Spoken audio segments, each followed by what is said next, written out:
tu te sens comme un imposteur ou une imposteur à chaque fois que tu veux vendre tes produits, tes services ou tes accompagnements, ne t'inquiète pas, tu n'es pas seul. Il existe 3 étapes simples pour te débarrasser de ce sentiment et vendre plus en toute confiance. Étape numéro 1, commencer petit pour pouvoir créer une nouvelle habitude. Ça peut paraître contre-intuitif parce qu'on nous a souvent recommandé d'aller fixer des objectifs qui sont très grands, etc. Oh, tu ne rêves pas assez grand, tu ne vois pas les choses assez grandes, etc. Le problème avec ça, c'est que quand on fixe un objectif qui est trop élevé par rapport à là où on est, qui n'est pas forcément à notre portée, eh bien, on va toujours se demander comment on va le réaliser. Et au lieu d'augmenter notre confiance en nous, on va augmenter notre doute. Et le doute est l'ennemi de la confiance en soi. Donc, généralement, ce qu'il est bon de faire dans un premier temps, c'est de diminuer l'intensité du challenge. Donc, le curseur, s'il était trop élevé, tu vas juste rajuster, si tu veux, le curseur ou le thermostat, peu importe comment tu vois les choses, et tu vas fixer un objectif qui est à la fois challengeant pour toi, mais pas trop challengeant, de sorte que tu puisses te voir l'atteindre cet objectif et quelque chose qui est suffisamment challengeant, parce que si c'est pas challengeant, tu vas pas être inspiré à l'idée de sortir de ta zone de confort pour pouvoir aller réaliser cet objectif. La réalité, c'est que la confiance, ça se crée sur le chemin. Tu vas prendre des actions qui vont te permettre eh bien, de créer une forme de momentum par le simple fait que les actions que tu vas prendre vont t'apporter certains résultats et ces résultats vont nourrir ta confiance en toi. Donc tu as besoin de créer de l'évidence que ce que tu fais, ça te permet d'obtenir ce que tu veux ou que ça te permet de progresser, de te rapprocher de ce que tu veux. Je te prends l'exemple d'une de mes clientes cette semaine avec laquelle j'ai eu l'occasion de discuter lors du live hebdomadaire dans l'accélérateur de mission de vie. En fait, elle est dans la perte de poids, le coaching, perte de poids, et elle ne se sentait pas forcément légitime. Elle avait un sentiment, voilà, une forme de syndrome de l'imposteur qu'elle ressentait. Elle avait du mal à faire les actions pour promouvoir son offre. Elle a son offre et aujourd'hui, elle n'a plus qu'à en parler autour d'elle pour pouvoir avoir des clients, des clientes. Ok, elle a même une audience, elle peut se mettre en visibilité, mais elle a du mal à faire les actions dans ce sens parce que ce que l'on a identifié, c'est qu'elle avait fixé la barre du prix, enfin le prix de son offre était trop élevé par rapport à sa capacité, sa confiance en elle pour pouvoir aider les personnes qu'elle veut aider. Donc, très simple, au lieu de vouloir viser trop haut, eh bien, on va réajuster le curseur et on va faire en sorte que le prix soit plus en adéquation avec notre confiance dans la capacité de délivrer notre accompagnement.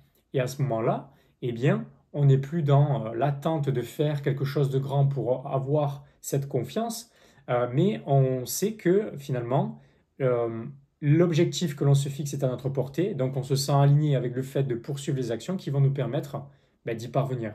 Donc concrètement aussi, si par exemple tu veux réaliser tes premières ventes, c'est ce que je lui ai conseillé, tu veux réaliser ta première vente, mais tu es challengé à l'idée de proposer ton offre. Au lieu de focaliser sur le fait de proposer ton offre et de vendre, focalise sur les actions qui arrivent avant la réalisation de ton objectif.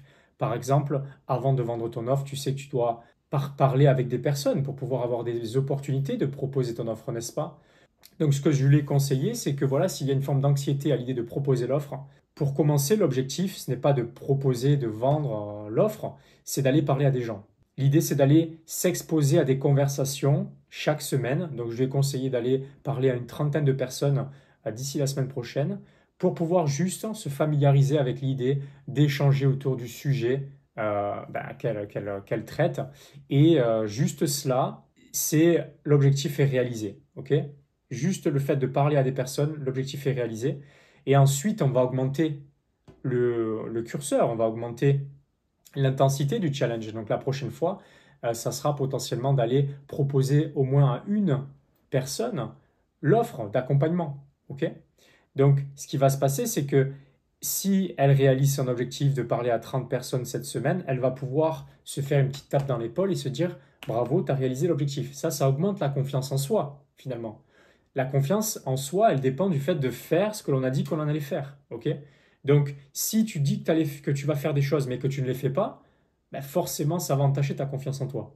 Donc, l'idée, ce n'est pas de te fixer des objectifs trop élevés, c'est de te fixer des objectifs que tu ressens que tu peux être en capacité d'atteindre et de sortir de ta zone de confort pour pouvoir les réaliser. Parce que c'est inconfortable d'aller parler à une trentaine de personnes chaque semaine si tu ne l'as jamais fait.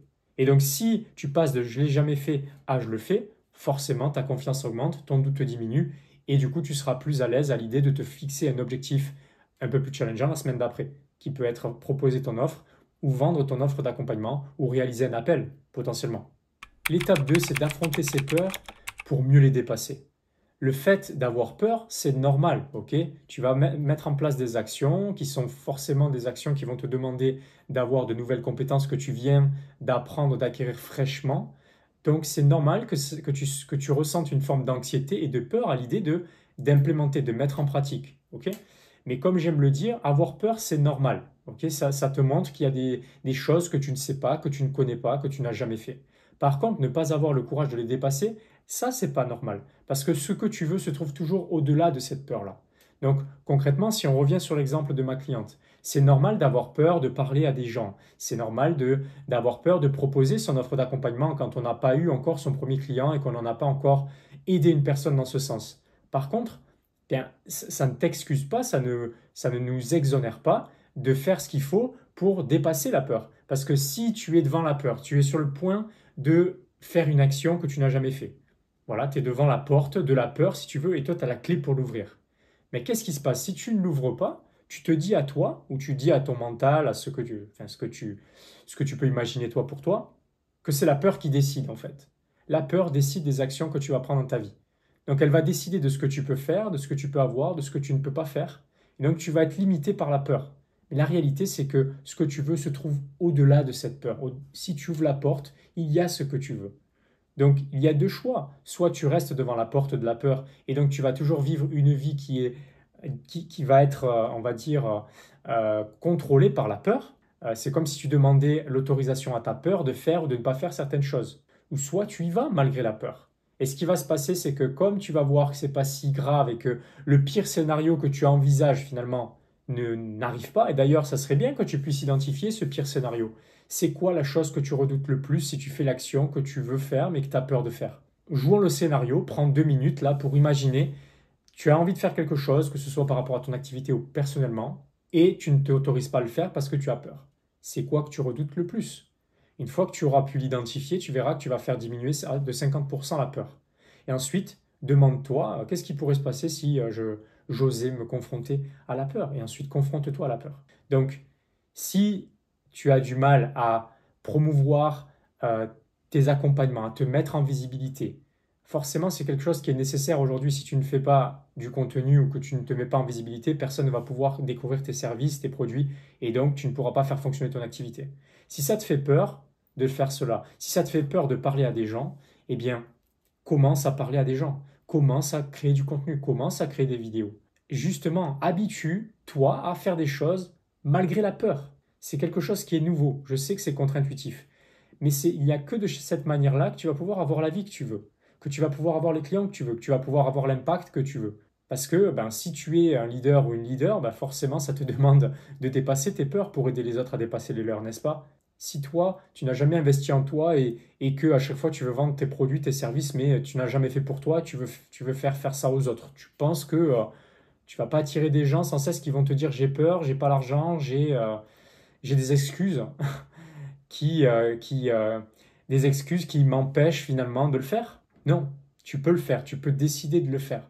Donc, si on revient à l'exemple de ma cliente, eh bien, elle va commencer à parler à des gens. Ensuite, elle va commencer à proposer son offre et ensuite, elle va commencer à vendre son offre. Ce sont les différentes étapes qui te permettraient de dépasser la peur si tu es dans cette configuration-là. Ensuite, affronter ses peurs, ça se fait progressivement. En effet, potentiellement, tu as du mal à accepter l'idée de te faire payer pour le moment par rapport à ce que tu peux faire pour les gens.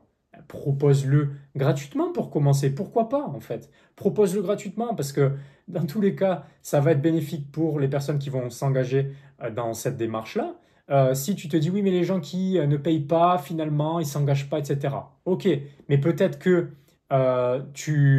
toi, tu ne te sens pas à l'aise de demander à ce que les gens te payent. Maintenant, toi, ce que tu veux, c'est que les gens s'engagent. Donc pourquoi ne pas leur proposer finalement au lieu de te payer toi, de s'engager à donner la somme d'argent à une association ou à une charité, à une association à but non lucratif ou quelque chose où il y a une charité qui est en jeu. Pourquoi pas? Au moins, la personne a le sentiment de faire une bonne action et aussi elle s'engage financièrement pour la réalisation de ces objectifs. Et toi, ça te permet de commencer à avoir des clients, à les servir, à avoir des résultats, à avoir du contenu pour pouvoir avoir des preuves que ce que tu apportes, ça fonctionne, des témoignages, des choses comme ça, pour pouvoir ensuite promouvoir ce que tu fais et te faire payer. Pourquoi pas? Ok?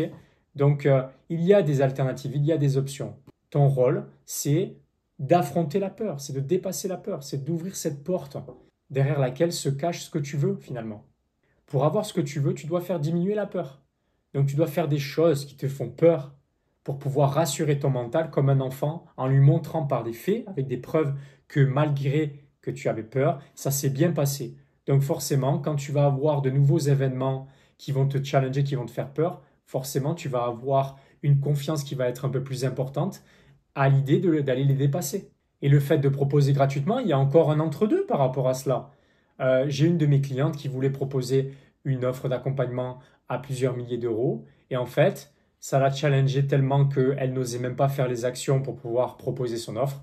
Elle a diminué le prix de son offre. Elle a réalisé sa première vente à moins de 1000 euros. Il me semble que c'était dans les 750 ou 800 euros. Et ce qui s'est passé, c'est que ça a créé de la confiance. Donc l'objectif initial, c'était finalement de créer de la confiance et c'était pour cela de vendre son offre. Elle n'avait jamais vendu son offre d'accompagnement, c'était la première fois qu'elle vendait son offre d'accompagnement. Donc elle a pris confiance dans sa capacité à proposer et à vendre son offre d'accompagnement. Elle ne l'a pas vendue au prix qu'elle l'a souhaité, le prix de départ. Mais est-ce qu'il est préférable de vendre ou de rester dans cet entre-deux où finalement j'ai peur de vendre, donc je ne fais pas les actions, donc je n'ai pas de clients. Non, elle a fait sa première vente, elle va pouvoir délivrer, avoir des résultats, prendre confiance en elle dans sa capacité à avoir une activité qui fonctionne, avoir des résultats pour ses clients, et derrière, elle pourra augmenter ses prix. Donc on en arrive finalement à la troisième étape, c'est d'ajuster vos prix en fonction de vos résultats et des résultats qu'ont vos clients. C'est normal que au début, vous ne facturiez pas le montant, le prix idéal pour vos accompagnements. Mais ça ne signifie pas qu'il n'y a pas un entre-deux. Donc, faites ce qu'il faut pour vos clients. Osez sortir de votre zone de confort en proposant quelque chose pour aider vos clients. Quelque chose que vous avez quand même bien établi en amont, ok? Le fait de construire une offre, le fait de savoir comment vous allez délivrer cette offre, le fait de connaître la spécificité de comment vous faites pour délivrer le résultat à vos clients, c'est des choses que vous devez mettre au clair. Ok, forcément, peut-être que ça peut entacher votre confiance dans votre capacité à vendre votre offre parce que vous avez le sentiment que si vous vendez votre offre, ensuite vous ne savez pas comment, par quoi commencer, comment délivrer vos clients. Ça, c'est un problème. Donc, mettez au clair votre offre et ensuite, si c'est une histoire de prix, commencez avec un prix de départ avec lequel vous vous sentez aligné et ce prix, vous allez l'augmenter au fur et à mesure du temps. Le temps va jouer en votre faveur. Ok, le temps joue en votre faveur parce qu'au fur et à mesure du temps, vous allez accompagner plus de personnes. Plus de personnes vont dire que grâce à vous, elles ont changé leur vie, elles ont transformé ce qu'elles avaient à transformer, elles ont guéri ce qu'elles avaient à guérir. Et donc forcément, ça va vous permettre de prendre confiance en vous, dans votre capacité à avoir des résultats rapidement, facilement. Et forcément, vous pourrez augmenter vos prix pour la simple raison que vous êtes tout seul ou vous êtes toute seule sur votre marché à faire les choses de cette manière.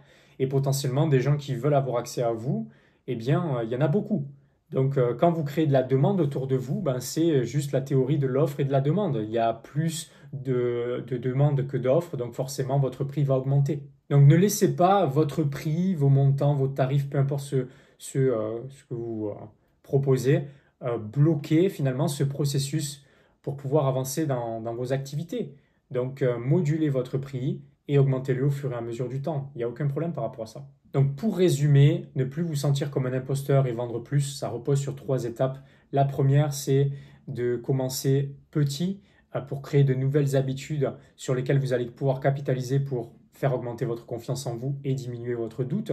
C'est d'affronter les peurs qui vont se présenter sur votre chemin parce que derrière la peur, il y a aussi ce que vous voulez. Ok, vous allez avoir ce que vous voulez parce que vous allez devenir une nouvelle version de vous. Si vous restez la même version que vous avez toujours été, vous ne pouvez pas avoir de nouveaux résultats dans votre vie. Il faut dépasser les peurs, il faut aller affronter les peurs. Il ne faut pas se laisser, il ne faut pas laisser les peurs décider pour vous. Il ne faut pas laisser votre mental décider pour vous. Votre mental vous dit quelque chose, c'est basé sur vos peurs, sur vos blessures. Montrez-lui qu'il a tort, ok? Et la troisième chose, c'est si c'est le prix qui vous empêche de vous sentir légitime, etc., rien ne vous empêche de le diminuer ou de commencer gratuitement. Et si jamais cette vidéo vous a plu et que vous voulez aller plus loin, j'ai réalisé une autre vidéo au sujet du syndrome de l'imposteur. Cliquez juste ici et elle va vous permettre d'aller plus loin par rapport à tous ces concepts que l'on vient d'aborder dans cette vidéo.